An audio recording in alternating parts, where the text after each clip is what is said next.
Hi, welcome to Real Estate Channel.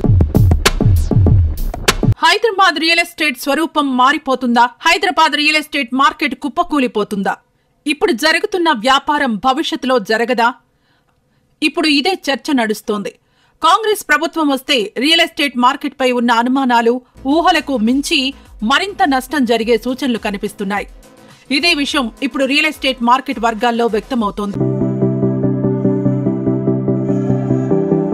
Hyderabad real estate మార్కెట్లో సింహభాగం west Hyderabad, hitech city, Gachibowli, Miyapur, Patancheru, Bachupally, Kompally, Rayadurgam, Nanakramguda మీదుగా outer ring road connect చేసుకుంటూ శంషాబాద్ వరకు విస్తరించింది.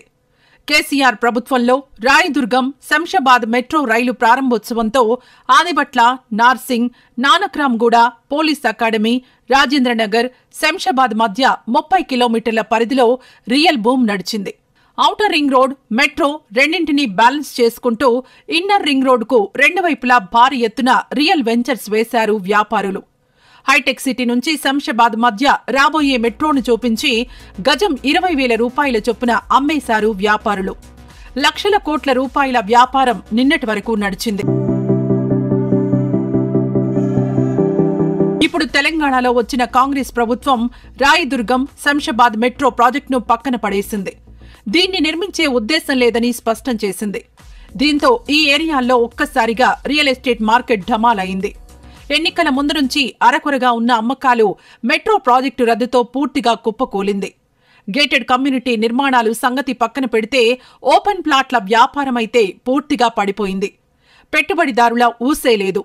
నిన్న మొన్నటి వరకు Rayadurgam Shamshabad metro project outer ring road base చేసుకుని సిటీ శివార్లు అంటే శంషాబాద్ వైపే అన్నట్లు లక్షల కోట్ల పెట్టుబడులు పెట్టారు వ్యాపారులు, జనం.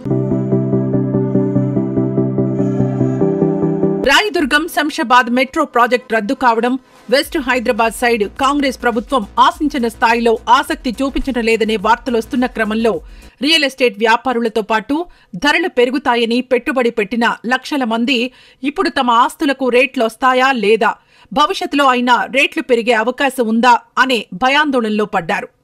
మరికొంతమంది అయితే ఆలస్యమైతే ఇప్పుడున్న ధర కూడా వచ్చే అవకాశం లేదనే ఆలోచనతో అమ్మకాలకు దిగుతున్నారు. మార్కెట్ ధరకు వదిలించుకోవాలని చూస్తున్నా కొనేవారు ఎవరూ దూకుడుగా లేకపోవడంతో పెట్టున పెట్టుబడి రాబట్టుకోవడం ఎలా అనే ఆలోచనలో పడ్డారు పెట్టుబడిదారులు. రాయదుర్గం శంషాబాద్ మెట్రో రైలు ప్రాజెక్టు రద్దు కావడంతో గచ్చిబౌలి ఔటర్ రింగ్ రోడ్ నుంచి శంషాబాద్ ఎయిర్పోర్టు వరకు మధ్యలో ఉన్న అన్ని గ్రామాల్లో భూముల అమ్మకాలు ఒక్కసారిగా పడిపోయాయి. అడిగేవారు లేకపోగా ఉన్న ప్రాపర్టీలను వదిలించుకోవడం ఎలా అనే ఆలోచనలో పడ్డారు రియల్ ఎస్టేట్ వ్యాపారులు. ఇదే సమయంలో ఇప్పటికే ఆయా ప్రాంతాల్లో ఆస్తులు కొనుగోలు చేసిన జనం పరిస్థితి అయితే మరీ దారుణమని చెప్పాలి. సింపుల్ గా చెప్పాలంటే west Hyderabad real estate market 70% వాటా దీనిదే. ఇప్పుడు ఈ ఏరియాలో రియల్ ఎస్టేట్ డమాల్ అయింది. ఎప్పుడు పుంజుకుంటుంది అనేది మాత్రం చెప్పలేం. ఇది వ్యాపారుల మాట.